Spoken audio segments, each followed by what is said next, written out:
Hello everyone, welcome to Ara 241 Tamil. நான் உங்கள் Ashiq. So guys, நம்ம ரெகுலரா கரண்ட் அஃபேர்ஸ் சீரிஸ் வந்து பார்த்துட்டு இருக்கோம். ஸோ அதில் நம்ம இன்னைக்கு என்ன டாபிக் பார்க்க போறோம் அப்படின்னா செஸ் ஒலிம்பியாட் அப்படிங்கிற ரொம்ப ஒரு முக்கியமான டாபிக் தான் வந்து பார்க்க போறோம். ஸோ இன்னி நடக்கக்கூடிய எல்லா எக்ஸாம்ஸ்லையும் முக்கியமாக ஆர்ஆர்பி என்டிபிசியில் எதிர்பார்க்கப்படக்கூடிய ஒரு டாபிக். ஸோ இந்த டாப்பிக்கில் எக்ஸாம் ப்ராஸ்பெக்டில் என்ன கொஸ்டின்ஸ் கேட்கலாம் அப்படிங்கிறத வந்து நம்ம இன்னைக்கு பார்க்க போறோம். ஸோ வீடியோ ஃபர்ஸ்ட் வந்து லாஸ்ட் வர பாருங்க. ஸோ கண்டிப்பாக இந்த டாப்பிக்ல இருந்து கொஸ்டின்ஸ் கேட்கறதுக்கு வாய்ப்புகள் இருக்கு. ஸோ guys, நீங்க நம்மளுடைய Ara 241 ஆப் டவுன்லோட் பண்ணலாம் அப்படின்னா டிஸ்கிரிப்ஷனில் லிங்க் இருக்கு. ஸோ அந்த லிங்கை யூஸ் பண்ணி Ara 241 ஆப் வந்து டவுன்லோட் பண்ணிக்கோங்க. ஸோ நம்ம ஆப்பில் டெய்லியும் உங்களுக்கு 4 லைவ் கிளாஸஸ் வந்து கொடுத்துட்டு இருக்கோம். ஸோ அந்த லைவ் கிளாஸ் நீங்க பார்க்கணும் அப்படின்னா கண்டிப்பாக ஆப் டவுன்லோட் பண்ணிக்கோங்க. ஸோ அதுக்கடுத்து இப்போ கரண்ட்ல பாத்தீங்க அப்படின்னா ஆர்ஆர்பி என்டிபிசிக்கான கோர்சஸ் வந்து போயிட்டு இருக்கு. ஓகேங்களா? ஸோ இப்போ நெக்ஸ்ட் வீக் அக்டோபர் 1ஆம் தேதி புதுசாக ஒரு பேட்ச் வந்து ஆரம்பிக்கிறோம். ஸோ இந்த பேட்ச்ல உங்களுக்கு CBT 1 CBT 2 ரெண்டு ரவுண்டுக்குமே உள்ள தேவையான கிளாஸஸ் எல்லாமே வந்து கொடுத்துருவோம். ஸோ இதுல வந்து உங்களுக்கு ரீசனிங், குவான்டிடேட்டிவ் ஆப்டிடியூட், அதுக்கப்புறமா வந்து கரண்ட் அஃபேர்ஸ், ஜிகே, ஸ்ட்ராட்டஜிக், இந்த மாதிரி எல்லா டாபிக்குமே வந்து கிட்டத்தட்ட ஒரு 180 மணி நேரம். ஓகேங்களா? ஸோ 180 மணி நேரம் வீடியோ வந்து உங்களுக்கு வந்துடும். ஸோ இது வந்து நீங்கள் லைவாகவும் பார்த்துக்கலாம். சப்போஸ் லைவ் மிஸ் பண்ணிட்டீங்க அப்படின்னா ஒன்றும் பிரச்சனையே கிடையாது. நீங்கள் அந்த லைவை ரெக்கார்டாகவும் வந்து பார்த்துக்கலாம். ஓகேங்களா? ஸோ இந்த பேட்ச்ல உங்களுக்கு லைவ் கிளாஸஸ் இருக்கும். அது இல்லாமல் ஃப்ரீ டெஸ்ட் சீரிஸ் கொடுக்குறோம். ரொம்ப ரொம்ப முக்கியம். ஸோ ஃப்ரீ டெஸ்ட் சீரிஸ் வந்து கொடுக்குறோம். ஸோ இது வந்து பைலிங்குவல்ல இருக்கும். ஸோ தாராளமாக நீங்கள் அட்டன் பண்ணிக்கலாம். அது மட்டும் இல்லாமல் உங்களுக்கு புக்ஸும் கிடைக்கும். ஸோ இவ்வளவு ஆஃபர் கிடைக்கிற கோர்ஸ் வந்து அக்டோபர் 1ஆம் தேதியிலிருந்து ஸ்டார்ட் ஆக போகுது. ஸோ ஃபீஸ் வந்து பார்த்தீங்க அப்படின்னா அரௌண்ட் 1800 வந்து இருக்கும். நீங்கள் ஜாயின் பண்ணும்போது மறக்காம Y913 அப்படிங்கிற இந்த கோட் வந்து யூஸ் பண்ணுங்க. இந்த கோட் யூஸ் பண்ணீங்க அப்படின்னா உங்களுக்கு ஒரு 17% கிட்ட ஆஃபர் கிடைக்கும். 17% இந்த ஆஃபர் கிடைக்கும். ஸோ ஆஃபர் வேணும் அப்படின்னா மறந்துடாம இந்த Y913 அப்படிங்கிற இந்த கோடை யூஸ் பண்ணிக்கோங்க. ஓகேங்களா? ஸோ ஆர்ஆர்பியில் எக்ஸாமுக்கு வந்து நீங்கள் அப்ளை பண்ணல, என்டிபிசிக்கு நீங்கள் அப்ளை பண்ணல அப்படின்னா தயவு செஞ்சு அப்ளை பண்ணிருங்க. இன்னும் வந்து டேட் இருக்கு, அக்டோபர் 13ஆம் தேதி வரை டேட் இருக்கு. ஸோ அதனால அப்ளை பண்ணாதவங்க இப்போ உடனே அப்ளை பண்ணிட்டு ப்ரிப்பரேஷன் வந்து ஆரம்பிச்சிருங்க. ஸோ எக்ஸாம் வந்து இப்போ எப்படியும் வந்து நமக்கு ஒரு 6 to 8 months ஆயிரும். ஸோ அதனால நீங்கள் இப்போ படிக்க ஸ்டார்ட் பண்ணா கூட எக்ஸாம் ஈஸியாக வந்து கிளியர் பண்ணிடலாம். ஸோ அதனால எல்லாருமே வந்து படிக்க ஆரம்பிங்க. ஸோ அது மட்டும் இல்லாமல் ஆர்ஆர்பி என்டிபிசி மட்டும் இல்லாமல் இந்தியன் பேங்க் கோர்ஸஸும் போயிட்டு இருக்கு. ஸோ அது இல்லாமல் டிஎன்பிசிக்கு வந்து மெயின் கோர்ஸ், டிஎன்பிசி குரூப் 4 கோர்ஸும் போயிட்டு இருக்கு. தேவைப்பட்டுச்சுன்னா நீங்கள் வந்து வாங்கிக்கோங்க. ஸோ இன்னைக்கு நம்ம பார்க்க போகிறது என்ன அப்படின்னா செஸ் ஒலிம்பியாட் 2024 தான் வந்து பார்க்க போறோம். ஸோ இந்த டாபிக் ஏன் சார் நம்ம பார்க்குறோம் அப்படின்னா, ஸோ இந்தியா டீம் வந்து இந்த இன்டர்நேஷனல் இந்த செஸ் ஒலிம்பியாட் போட்டி 2024 இந்தியாவுடைய மென்ஸ் டீமும் சரி உமன்ஸ் டீமும் சரி தங்கப்பதக்கம் வந்து வெற்றி பெற்றிருக்காங்க. ஸோ அதனால இதை நம்ம வந்து பார்க்குறோம். ஸோ எப்பவுமே ஒரு டாபிக் நீங்க படிக்கும்போது ஜஸ்ட் அந்த கரண்ட் அஃபேர்ஸ் மட்டும் நீங்க படிச்சு போகக்கூடாது. அதோடைய பேக்ரவுண்ட் என்ன அப்படிங்கிறதையும் நீங்க கண்டிப்பா படிச்சா மட்டும்தான் எக்ஸாம்ல எப்படி கேட்டாலும் ஆன்சர் பண்ண முடியும். ஸோ நிறைய பேர் என்ன சொல்லுவாங்க அப்படின்னா, எக்ஸாம் எழுதி எக்ஸாம் ரொம்ப டஃபா இருந்துச்சு, கொஸ்டின்லாம் ரொம்ப டிஃபிகல்ட்டா கேட்டாங்க அப்படிங்கிற மாதிரி சொல்லுவாங்க. ஸோ நீங்க மேலாட்டம் எப்பவும் படிச்சீங்க அப்படின்னா உங்களுக்கு கொஸ்டின்ஸ் வந்து டிஃபிகல்ட்டா தான் இருக்கும். ஒரு டாபிக் எடுக்கிறோம் அப்படின்னா அந்த டாபிக்ல டாப் டு பாட்டம் எல்லாம் படிச்சு முடிச்சு தூக்கி போட்டீங்க அப்படின்னா அந்த டாபிக்ல இருந்து எப்படி கொஸ்டின்ஸ் கேட்டாலும் உங்களால அட்டன் பண்ண முடியும். ஸோ அதனால இந்த செஸ் ஒலிம்பியாட் வந்து ஒரு ஓவரால் எல்லா விஷயங்களுமே நம்ம வந்து பார்க்க போறோம். அதோட பேக்ரவுண்ட்ல இருந்து இப்ப கரண்ட் வர என்னென்ன விஷயங்கள் அப்படிங்கிறத நம்ம வந்து பார்க்க போறோம். ஸோ ஃபர்ஸ்ட் இந்தியாவுடைய ஒலிம்பிக் டீம் வந்து ஒரு வரலாற்று சிறப்புமிக்க சாதனை வந்து பண்ணியிருக்காங்க. என்ன பண்ணிருக்காங்க அப்படின்னா டபுள் கோல்டு, ஸோ 2 தங்க பதக்கங்கள் வந்து வெற்றி பெற்றிருக்காங்க. ஸோ இந்தியாவுடைய உமன் டீமும் சரி இந்தியாவுடைய மென்ஸ் டீமும் சரி இந்த ஒலிம்பியாட் போட்டியில தங்கப்பதக்கம் வந்து வெற்றி பெற்றிருக்காங்க. ஸோ இதுவரை இந்த செஸ் ஒலிம்பியாட் போட்டியில இந்தியா தங்கப்பதக்கம் வந்து வெற்றி பெற்றதே கிடையாது. இதுக்கு முன்னாடி வந்து 2வது 3வது இந்த மாதிரிலாம் வந்திருக்காங்க. ஸோ ஃபர்ஸ்ட் டைம் இப்போதான் வந்து என்ன பண்றாங்க, முதல் இடம் தங்கப்பதக்கம் வந்து இப்போதான் வெற்றி பெறாங்க. இதுக்கு முன்னாடி சில்வர், அதுக்கப்புறம் பிரான்ஸ் வந்து வெற்றி பெற்றிருக்காங்க. ஆனா இந்த செஸ் ஒலிம்பியாட்ல முதல்ல இந்தியா என்ன பண்றாங்க, தங்க பதக்கம் வந்து வெற்றி பெறாங்க. ஓகேங்களா? சோ இந்த போட்டி வந்து எங்க நடந்துச்சு அப்படின்னு பாத்தீங்கன்னா ஹங்கேரியோட தலைநகரம் புதாபெஸ்ட்ல நடந்துச்சு. இது வந்து எக்ஸாம்ல கேட்பாங்க, இந்த 2024க்கான செஸ் ஒலிம்பியாட் போட்டி வந்து எந்த ஊர்ல நடந்துச்சு அப்படிங்கிற மாதிரி क्वेश्चंस கேட்பாங்க. சோ எங்க நடந்துச்சு, ஹங்கேரியோட தலைநகரான புதாபெஸ்ட்ல இந்த போட்டி வந்து நடந்துச்சு. செப்டம்பர் 10-13 செப்டம்பர் 10ல இருந்து 23 வரை இந்த போட்டி வந்து நடந்துச்சு. இது எத்தனாவது செஸ் ஒலிம்பியாட் அப்படின்னா 45வது செஸ் ஒலிம்பியாட். ஓகேங்களா? 45வது செஸ் ஒலிம்பியாட் எங்க நடந்திருக்கு, புதாபெஸ்ட்ல நடந்திருக்கு. ஹங்கேரியோட தலைநகரமான புதாபெஸ்ட் நடந்திருக்கு. இதுக்கு அடுத்த வருஷம் 46வது செஸ் ஒலிம்பியாட் வந்து எங்க நடக்க போகுது அப்படின்னு பாத்தீங்கன்னா தாஷ்கண்ட், உஸ்பெகிஸ்தானுடைய தலைநகரான தாஷ்கண்ட்ல 2026 நடக்கும். இந்த செஸ் ஒலிம்பியாட பொறுத்தவரை இது வந்து 2 வருஷம் கேப் நடக்கும். சோ இப்போ உங்களுக்கான ஒரு சிம்பிளான கேள்வி கேட்கறேன், எத்தனை பேர் கரெக்டா பதில் சொல்றீங்கன்னு பார்க்கலாம். ஒலிம்பிக் போட்டி எத்தனை ஆண்டுகளுக்கு ஒரு முறை நடைபெறும்? இந்த செஸ் ஒலிம்பியாட் இருக்குல்ல, இது வந்து 2 ஆண்டுகளுக்கு ஒரு முறை நடைபெறும். நார்மல் ஒலிம்பிக் போட்டி இருக்கு இல்லையா, இது எத்தனை ஆண்டுகளுக்கு ஒரு முறை நடைபெறும் அப்படின்னு தெரிஞ்சுனா குயிக்கா கமெண்ட் பண்ணுங்க. சோ அப்ப செஸ் ஒலிம்பியாட் என்ன பண்றாங்க, இது வந்து 2 வருஷத்துக்கு ஒரு தடவை கண்டக்ட் பண்றாங்க. அப்ப 2024ல புதாபெஸ்ட்ல நடந்துருச்சு. ஸோ 2026ல உஸ்பெகிஸ்தான்ல தாஷ்கண்ட்ல வந்து நடத்த போறாங்க. ஸோ நிறைய பேர் வந்து இது ஒலிம்பிக் போட்டு கன்ஃபியூஸ் பண்ணிக்கிறீங்க. ஸோ இதுக்கும் ஒலிம்பிக்கும் எந்த சம்பந்தமே கிடையாது. பேர் மட்டும் தான் ஒலிம்பியாட் அப்படிங்கிற மாதிரி வச்சிருக்காங்க. ஸோ ஒலிம்பிக் போட்டிக்கும் இதுக்கும் எந்த சம்பந்தமும் கிடையாது. இது ஒரு பேர் மட்டும் தான் ஒலிம்பியாட் அப்படிங்கிற மாதிரி வந்து வச்சிருக்காங்க.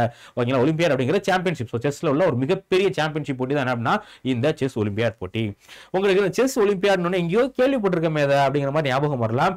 எஸ் 2022ல ஸோ 44வது ஸோ 44th செஸ் ஒலிம்பியாட் வந்து எங்க நடத்துறாங்க அப்படின்னு பாத்தீங்கன்னா நம்மளுடைய சென்னையில நடத்துறாங்க. நம்மளுடைய சென்னை. ஸோ சென்னையில் பார்த்தீங்க அப்படின்னா 44th செஸ் ஒலிம்பியாட் வந்து 2022ல சென்னையில் வந்து நடந்துச்சு. ஸோ மகாபலிபுரத்தில் நம்ம எல்லாமே பார்த்துருப்போம். அதே மாதிரி நம்ம தமிழ்நாடு மியூசிக் ஸ்டார்ஸ் எல்லாமே கல்ச்சரல் ஷோஸ் எல்லாமே பெர்ஃபார்ம் பண்ணியிருந்தாங்க இல்லையா. 2022ல என்ன பண்ணாங்க, தமிழ்நாடு வந்து இந்த 44 செஸ் வந்து நடந்தது. ஸோ 44 எங்க நடந்திருக்கு, சென்னையில் நடந்திருக்கு. 45 வந்து புதாபெஸ்ட்ல நடந்திருக்கு. அதுக்கு அடுத்து 46 எங்க நடக்க போகுது, தாஷ்கண்ட்ல நடக்க போகுது. இந்த ஆர்டர் வந்து பார்த்து வச்சுக்கோங்க. ஸோ ஒரு போட்டி நடக்குது அப்படின்னா அந்த போட்டி இதுக்கு முன்னாடி எங்க நடந்திருக்கு, இதுக்கு அடுத்து எங்க நடக்க போகுது அப்படிங்கிறது ரொம்ப ரொம்ப முக்கியம். ஓகேங்களா? ஸோ இது நடத்துற அமைப்புக்கு பேர் என்ன அப்படின்னு பாத்தீங்கன்னா இந்த போட்டியை அதே மாதிரி இந்த போட்டி ஃபர்ஸ்ட் இந்த செஸ் ஒலிம்பியாட் அப்படிங்கிறது ஃபர்ஸ்ட் எங்க ஆரம்பிக்கிறாங்க அப்படின்னா லண்டன்ல. ஸோ லண்டன்ல 1927ல தான் ஆரம்பிக்கிறாங்க. ஸோ முதல் 1927ல தான் இந்த போட்டி ஆரம்பிக்கிறாங்க. எங்க ஆரம்பிக்கிறாங்க, லண்டன்ல இந்த போட்டி வந்து முதல் நடக்குது. ஸோ முதல் போட்டியில யார் வெற்றி பெறா அப்படின்னா ஹங்கேரி வெற்றி பெறாங்க. யார் வெற்றி பெறா, ஹங்கேரி தான் வந்து முதல் போட்டியில் வெற்றி பெறாங்க. ஸோ 1927ல இருந்து 1950 வரை பாத்தீங்க அப்படின்னா இது வந்து தொடர்ந்து வருஷம் நடந்துட்டு இருக்கு. ஆனா 1950ல இருந்து என்ன பண்றாங்க, 2 வருடங்களுக்கு ஒரு முறை அப்படிங்கிற மாதிரி மாத்துறாங்க. சோ இப்போ கரண்ட்ல நடந்துட்டு இருக்க இந்த ஃபார்மட் இது எப்ப இருந்தா கொண்டு வராங்க, 1950ல இருந்தா வந்து கொண்டு வர்றாங்க. அதே மாதிரி உமன் ஃபர்ஸ்ட் மென்ஸ்க்கு மட்டும் தான் இருக்கு. சோ பெண்களுக்கு எப்ப கொண்டு வராங்க அப்படின்னா 1957ல நெதர்லாண்ட்ஸ்ல நடக்குது. அங்க அப்பதான் என்ன பண்றாங்க, பெண்களுக்கும் செஸ் ஒலிம்பியாட் கொண்டு வர்றாங்க. சோ இந்த ஆண்கள் செஸ் ஒலிம்பியாட், பெண்கள் செஸ் ஒலிம்பியாட் ரெண்டையும் ஒண்ணா எப்போ வந்து மெர்ஜ் பண்றாங்க அப்படின்னா 1976ல. எப்போ 1976ல என்ன பண்றாங்க அப்படின்னா இந்த ஆண்களுக்கான ஒலிம்பியாட், பெண்களுக்கான செஸ் ஒலிம்பியாட் ரெண்டையும் வந்து ஒண்ணா மெர்ஜ் பண்றாங்க.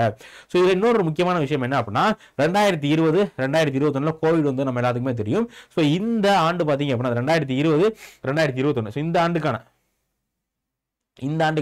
ஏன்னா 2022ல தமிழ்நாடு நடத்திருக்காங்க, சென்னை நடத்திருக்காங்க. அதுக்கு முன்னாடி 2020ல பாத்தீங்க அப்படின்னா இது வந்து விர்ச்சுவலா நடந்திருக்கு. விர்ச்சுவல்னா ஆன்லைன்ல நடந்திருக்கு. கொரோனானால என்ன நடந்திருக்கு, ஆன்லைன்ல வந்து இந்த செஸ் ஒலிம்பியாட் வந்து நடந்திருக்கு. எப்போ 2020ல இது வந்து சைனா வந்து ஹோஸ்ட் பண்ணிருப்பாங்க. ஓகேவா? அடுத்து இது நடத்துற அமைப்புக்கு பேர் என்ன அப்படின்னா international chess federation. International chess federation அப்படிங்கிற இந்த அமைப்பு தான் என்ன பண்றாங்க, இந்த செஸ் ஒலிம்பியாட் போட்டியை வந்து நடத்துறாங்க. இந்த இன்டர்நேஷனல் செஸ் ஃபெடரேஷனுடைய பேர் என்ன சொல்றாங்கன்னா FIDE. இது ஒரு ஷார்ட் ஃபார்ம் என்ன சொல்றாங்க, FIDE chess international chess federation அப்படிங்கிற இந்த அமைப்பு தான் வந்து நடத்துறாங்க. இந்த இன்டர்நேஷனல் செஸ் ஃபெடரேஷனை பொறுத்தவரை இது எப்போ நிறுவப்பட்டது அப்படின்னா ஜூலை 20 1924. எப்போ ஜூலை 20 1924 என்ன பண்றாங்க, இந்த அமைப்பு வந்து நிறுவுறாங்க. சோ எங்க அப்படின்னா பிரான்ஸ்ல, சோ பாரிஸ்ல பிரான்ஸ் வந்து நிறுவுறாங்க. சோ இதோடைய இப்ப தலைவரா யார் இருக்கா அப்படின்னா ஆர்கடி டிவோர்கோவிச். ஸோ ஆர்கடி டிவோர்கோவிச் அப்படிங்கிறவர் தான் வந்து இப்போ கரண்ட்ல வந்து தலைவராக இருக்காரு.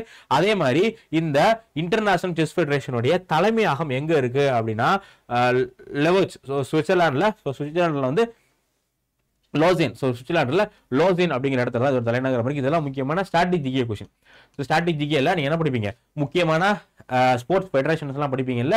ஸோ செஸ்ஸுக்கான தலைமை ஒரு அந்த கழகம் எது அப்படின்னா இந்த இன்டர்நேஷனல் செஸ் ஃபெடரேஷன் அப்படிங்கிற இந்த அமைப்பு தான். ஓகேங்களா? 1924 தொடங்கியிருக்காங்க. இதோட தலைமையகம் எங்க இருக்கு அப்படின்னா லோசோனே. ஸோ லோசேன் அப்படிங்கிற இந்த இடத்துல, சுவிட்சர்லாந்து லோசேன் அப்படிங்கிற இடத்துல வந்து இருக்கு. ஓகேங்களா? ஸோ இப்போ 2024ல இந்தியா வந்து 2 கோல்டு மெடல், ஸோ மென்ஸ் டீமும் சரி உமன்ஸ் டீமும் சரி கோல்டு மெடல் வந்து வாங்கியிருக்காங்க. ஸோ இந்தியாவை பொறுத்தவரை இது ரொம்ப ரொம்ப முக்கியமான மின்னு இந்தியாவுடைய மென்ஸ் டீம் இருக்காங்கல்ல, இந்தியாவுடைய ஆண்கள். ஸோ மென்ஸ் டீம் பொறுத்தவரை ஒரு 23 புள்ளிகள் பெற்று முதலிடம் வந்து பிடிச்சிருக்காங்க. ஸோ இந்த மென்ஸ் பிரிவில் 2வது இடத்துல எந்த நாடு இருக்காங்க அப்படின்னா யுனைடெட் ஸ்டேட்ஸ் வந்து 2வது இருக்காங்க. ஸோ முதல்ல வந்து இந்தியா வந்து முதலிடம், 2வது யுனைடெட் ஸ்டேட்ஸ், அடுத்து 3வது யார் இருக்கா அப்படின்னு பாத்தீங்கன்னா உஸ்பெகிஸ்தான். ஸோ இவங்க தான் வந்து 2024 செஸ் ஒலிம்பியாட்ல மொத்தம் 3 நபர்கள்.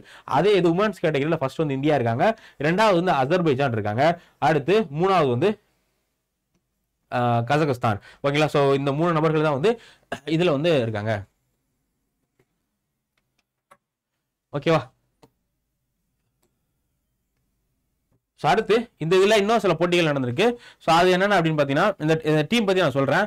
ஸோ இந்தியாவுடைய மென்ஸ் டீம் இருக்காங்க, அவங்க வந்து Hamilton Russell cup. So so இந்தியாவுடைய மென்ஸ் டீம் வந்து ஹாமில்டன் ரசல் கப் வந்து வெற்றி பெற்றிருக்காங்க.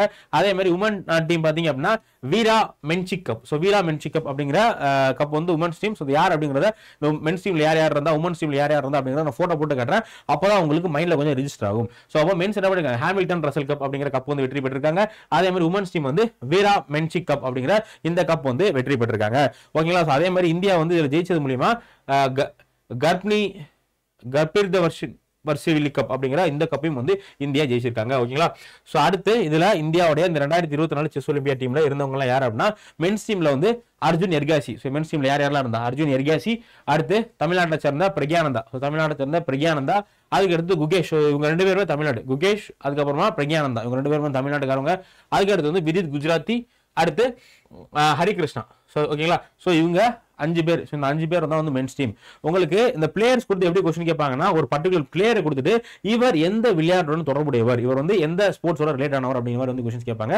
ஸோ அப்போ இந்த செஸ் பிளேயர்ஸ்லாம் யார் யார் அப்படிங்கிறத மனப்பாடம் பண்ணிக்கங்க. எர்காசி, அதுக்கப்புறமா பிரக்யானந்தா, குகேஷ், விதித் குஜராத்தி, ஹரிகிருஷ்ணா. ஓகேங்களா. இவங்க எல்லாமே வந்து யாரு மென்ஸ் இந்த ஜிஎம் போட்டிருக்காங்க. அர்த்தம் என்னன்னா கிராண்ட் மாஸ்டர். இவங்க எல்லாமே யார் அப்படின்னா இந்தியாவுடைய செஸ் கிராண்ட் மாஸ்டர்ஸ், இந்தியாவுடைய செஸ் கிராண்ட் மாஸ்டர் இவங்க எல்லாமே. ஓகேவா. ஸோ அடுத்து உமன் டீம்ல பாத்தீங்க அப்படின்னா ஹரிகா டீன் சொல்லுவாங்க. ஹரிகா அதுக்கப்புறம் வைஷாலி. ஸோ இவங்க யாரு, இவங்களும் தமிழ்நாடு சேர்ந்தவங்க தான். பிரக்யானந்தாவுடைய அக்கா தான் வைஷாலி. ஸோ வைஷாலி, அதுக்கடுத்து திவ்யா தேஷ்முக், அதுக்கடுத்து பாத்தீங்க அப்படின்னா வந்தினி அகர்வால், அடுத்து தானியா சச்சிதேவ். ஓகேங்களா. ஸோ இந்த உமன் இதை பொறுத்தவரை 2 பேர் வந்து கிராண்ட் மாஸ்டர். ஸோ இந்த வைஷாலி அப்புறம் ஹரிகா இவங்க 2 பேரும் வந்து grand master, woman grand master. இது எல்லாமே நார்மல் தான். பட் மென்ஸ் டீம்ல வந்து 5 பேருமே வந்து கிராண்ட் மாஸ்டர். இந்தியாவில் இதுவரை எத்தனை உமன் கிராண்ட் மாஸ்டர் இருக்காங்க அப்படின்னா மொத்தம் 3 பேர். ஸோ மொத்தம் 3 உமன் கிராண்ட் மாஸ்டர் வந்து இருக்காங்க. சரிங்களா. ஸோ கைஸ் இதுதான் வந்து செஸ் ஒலிம்பியாட் பார்த்தீங்கன்னா முக்கியமான விஷயம். ஸோ இதை நல்லா படிச்சுங்க. அந்த நோட்ஸையும் நம்மளோட டெலிகிராம் குரூப்ல வந்து ஷேர் பண்றேன். இல்லை டெலிகிராம் குரூப்ல வந்து ஜாயின் பண்ணிக்கோங்க. வேற எந்த டாபிக் பத்தி உங்களுக்கு வீடியோ வேணும், கரண்ட் அஃபேர்ஸ்ல எந்த டாபிக் பத்தி வீடியோ வேணும் அப்படிங்கிறத நீங்க கமெண்ட் செக்ஷன்ல கமெண்ட் பண்ணுங்க. ஸோ உங்களுக்கு அந்த டாபிக்ல இருந்து நான் வீடியோ வந்து மேக் பண்ணி போறேன். ஸோ இன்னொரு செஷன்ல நம்ம வந்து மீட் பண்ணலாம். Thank you case. தேங்க்யூ.